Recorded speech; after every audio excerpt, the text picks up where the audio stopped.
before birth was not the beginning. A philosophical journey through consciousness, emotion, and the first world. Ladies and gentlemen, we often speak of birth as a beginning. We say, this is where life starts. We mark it with certificates, photographs, and celebrations. We draw a clean line and declare before this moment, nothing after this moment, everything. But from the perspective of Tibetan Buddhism, particularly the ancient text known as the Bardo Thödol, commonly translated as the Tibetan Book of the Dead, this assumption is profoundly incomplete, because according to this tradition, birth is not a beginning at all. It is not the first chapter. It is not even the opening sentence. Birth is a transition, a passage, a doorway crossed by consciousness after a long and complex journey. Birth as a phase of travel, not an origin. In Tibetan thought, consciousness does not suddenly appear at conception, like a spark from nowhere. Rather, it is understood as something that has been in motion long before the body is formed. What we call a human being is not the creation of consciousness, but its temporary resident. The Bardo Thödol describes a process in which, after death, consciousness moves through a series of intermediate states known as Bardo's liminal zones between one form of existence and another. Traditionally, these states unfold over a period, symbolically described as 49 days. During this time, consciousness is not asleep. It is not unconscious. It is acutely sensitive. It perceives, reacts, evaluates, and eventually seeks a new doorway into embodied life. From this viewpoint, entering a womb is not a biological accident. It is the moment when consciousness passes through a particular gate, a gate defined by conditions, emotional resonance, and environmental compatibility. In simpler terms, the womb is not merely where life begins. It is where consciousness settles. The womb as the first world. Here is where Tibetan philosophy becomes deeply relevant to modern psychology. The womb in this tradition is not described as a neutral container. It is not a silent waiting room. It is described as the first world the developing being inhabits, the first universe, the first environment, the first emotional climate, and perhaps most importantly, the first classroom of meaning. Long before language, long before memory, long before conscious thought, the fetus is immersed in a field of signals. These signals are not interpreted intellectually, but somatically, vibrationally, pre-verbally. Modern neuroscience now tells us that the fetus responds to hormonal fluctuations,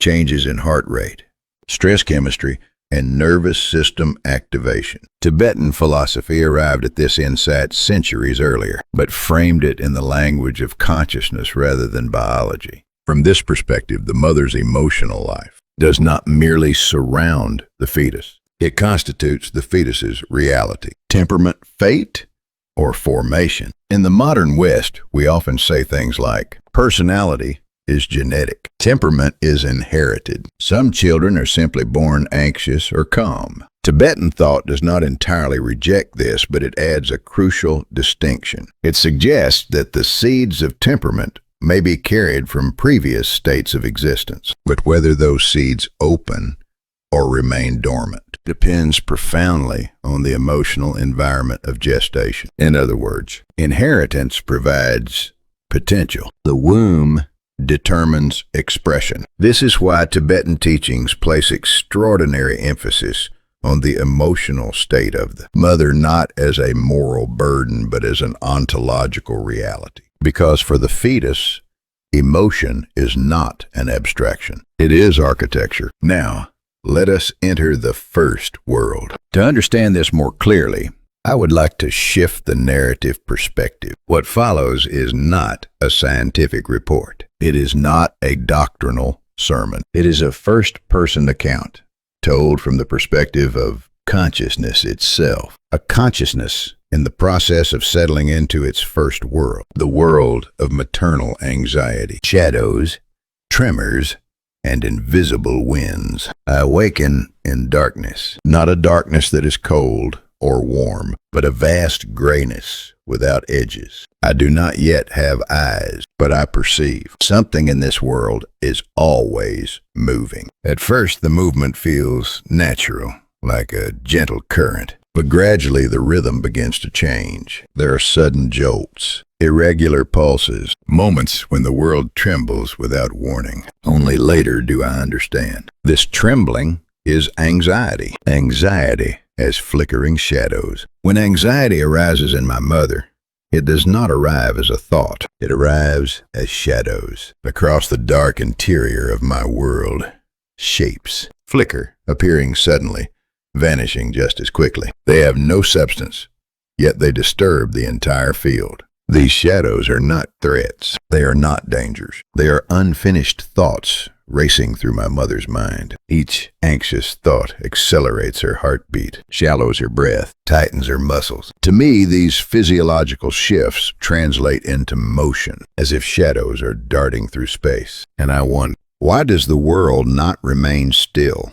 Why does safety feel temporary? Why do things move when nothing has happened? These questions sink deep, not as ideas, but as impressions. Long after birth, they may reappear as hypersensitivity to change, heightened vigilance, and difficulty relaxing in uncertain environments. Worry as invisible wind. On days of sustained worry, the world feels different. The fluid that surrounds me, what science calls amniotic fluid, begins to feel restless. Not turbulent, but unsettled. It is as if an invisible wind is blowing through water. This is not imagination. When my mother's sympathetic nervous system becomes overactive, her blood vessels constrict. Her temperature subtly shifts. Her breathing patterns change. These changes ripple inward. To me, they feel like gusts. And when the wind blows, I curl inward. I begin to believe something fundamental. That stability is temporary. That safety requires vigilance. That calm cannot be trusted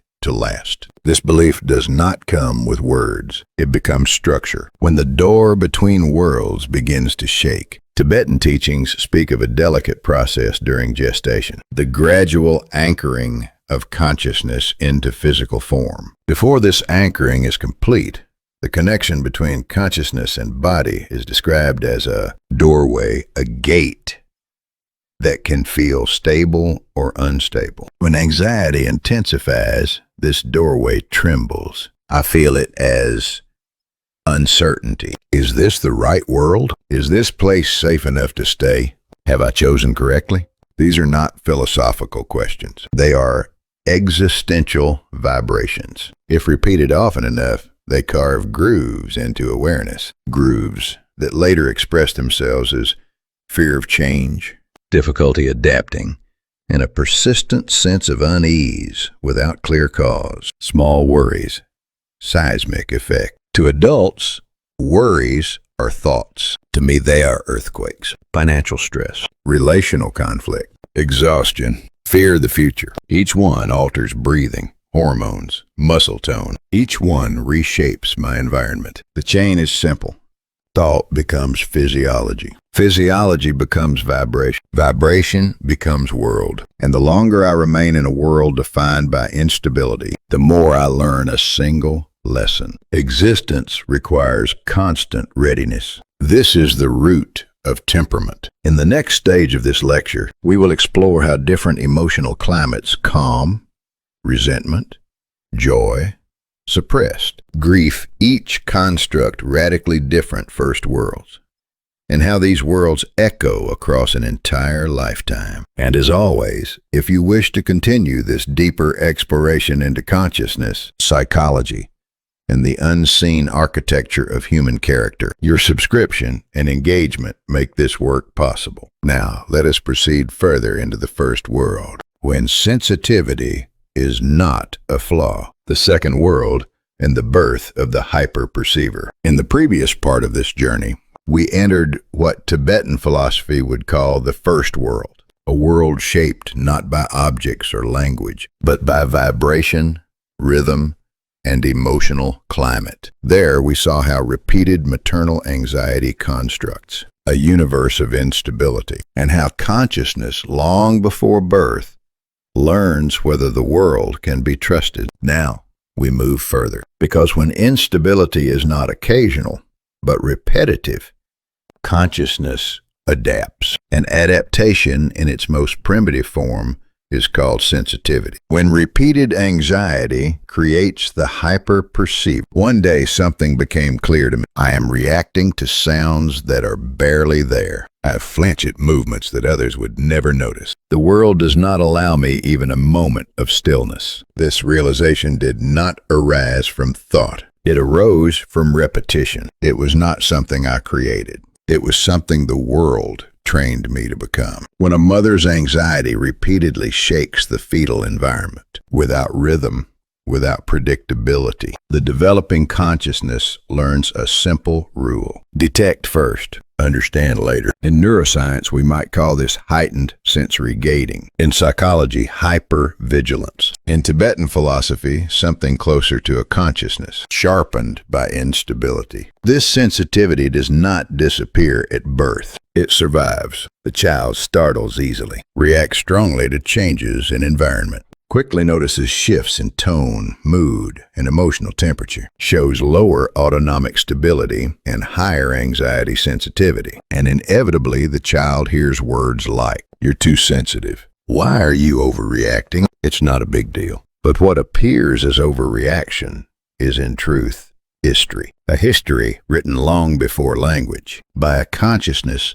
that passed through the Bardo doorway, while the ground beneath it trembled again and again. The world of an anxious mother, as remembered from within. This is how I remember that world. A house that never fully settles, fields of amniotic fluid stirred by unseen winds, a low, continuous hum of unease, warmth that suddenly cools without warning, shadows passing through space without form, walls that subtly but constantly vibrate, and beneath all of it one dominant instruction: be prepared. Before I was born, the seed of mistrust toward stability had already been planted. The next world, when anger and irritation shape reality. Now we step into another environment, a different emotional climate, a different physics of experience. When maternal emotion shifts from anxiety to anger or irritation,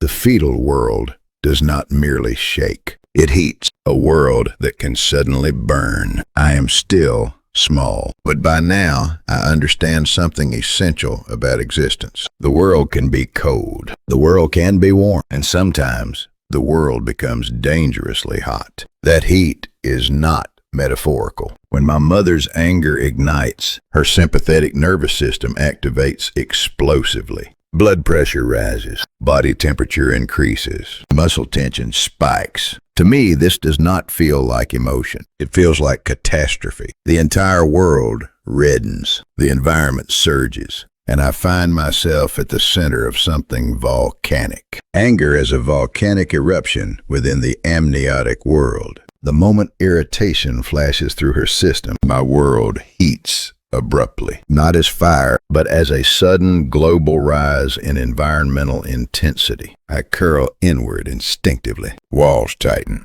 Fluid vibrates. The space contracts. To consciousness without language, this experience translates into one sentence. The world can erupt without warning. Irritation as lightning splitting the sky. Anger often arrives quickly. A sharp sigh, a tense breath, a heartbeat that accelerates without transition. To me, it feels like lightning, a violent crack through the atmosphere of my world, followed by deep, resonant thunder. The pounding echo of a heart shifted into fight or flight. The message arrives instantly and in two parts. This is dangerous, and it can strike again at any moment, so I remain alert. This vigilance does not fade after birth. Later in life it becomes startling easily at loud voices, shrinking when tones sharpen, overreading emotional cues, detecting anger before it is expressed. Not because I am weak, but because I learned early that the world can change violently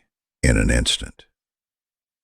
When anger is frequent, the world becomes a hot planet. On days when anger repeats, the fetal world feels like a planet locked in perpetual heat. There is no cooling period, no reliable calm. The world might ignite at any moment for no visible reason, and I cannot escape. There is nowhere to run, no place to hide. In such an environment, consciousness does what it must to survive. It strengthens defense. This is not genetics. It is not fate. It is adaptation. At a deep pre-verbal level, the following beliefs take shape. The world overheats easily. I must stay prepared. Relaxation is dangerous. Later, these beliefs manifest as heightened sensitivity to conflict, fear or avoidance of confrontation, high stress reactivity, strong defensive thinking patterns, a tendency to read others' emotions before expressing one's own. All of it originates here, in a world that taught consciousness the laws of heat. A raised voice as the foreshock of an earthquake. Sound, in the ordinary sense, does not pass clearly through the womb, but vibration does. When my mother's voice sharpens, her breath quickens, her heart accelerates. The ground of my world begins to tremble, not violently at first, like a tremor before a quake. To me, it feels like this. Something is wrong. Something bigger is coming. The ground itself may give way. Without memory, without context, consciousness learns emotional logic. Not through thought, but through the body. And once learned, explanation becomes unnecessary. Later in life, emotion alone triggers reaction. The body moves before the mind understands. Anger and the return of Bardo-like perception. Tibetan Buddhism teaches that before consciousness fully anchors into the body, it retains faint elements of Bardo perception. Because of the very subtle emotional disturbances may appear not as sensations, but as symbolic visions. On days of intense anger, this is what I perceived. Red light spreading across space, darkness splitting like torn fabric, heat flowing down invisible walls, distant, distorted cries vibrating through the environment, rocks shattering in a storm that has no wind. These were not literal events. They were the symbolic language of emotion, experienced by consciousness that had not yet learned words. And those symbols remained. They shaped the emotional grammar I would later speak with my body. In the next part of this lecture, we will explore how calm, emotional attunement, and regulated presence create an entirely different first universe, one that teaches safety rather than vigilance. And if you wish to continue this exploration of consciousness, temperament, and the unseen architecture of human development, your continued engagement, your subscription, and support allows this work to continue. Now, let us move forward into the next world, from a world that burns to a world that heals, the final worlds of the unborn mind. In the previous part of this journey, we stood inside a world shaped by heat, a world where anger arrived like lightning, where irritation turned the atmosphere volatile, and where consciousness learned before language that existence could erupt without warning. That world taught vigilance. It taught contraction. It taught survival. But the journey of consciousness does not end there, because the unborn mind does not encounter only one emotional universe. It moves through many worlds, each shaped by the emotional gravity of the one who carries it. And now we enter the final worlds. What is an angry mother's world from within? This is how that world felt to me. Heat that surged without rhythm. Amniotic waters suddenly thrown into motion. A heartbeat that raced, then slowed, then raced again. Muscles tightening, as if the walls themselves were bracing. Thunder without sound. Tension that never fully released. A sense that explosion was always possible. Inside that world, I learned something essential. To survive, I must always be ready. Before I was born, my body learned vigilance. And so by the time I entered the visible world, I already carried what we later call a temperament of tension. Not as a flaw, not as pathology, but as a record of adaptation. When the mother grows weary, the quiet world of lethargy and depression, then there is another world, not hot, not violent, but heavy. When my mother's spirit sinks into fatigue or depression, the world does not erupt. It dims. Her sadness arrives sometimes like quiet rain, sometimes like a thick fog that wraps itself around everything. Inside that fog, I lose direction. I try to move, but distance disappears. I try to call out, but the space feels muffled. And yet, I hear her, not with ears, but through vibration. I'm tired.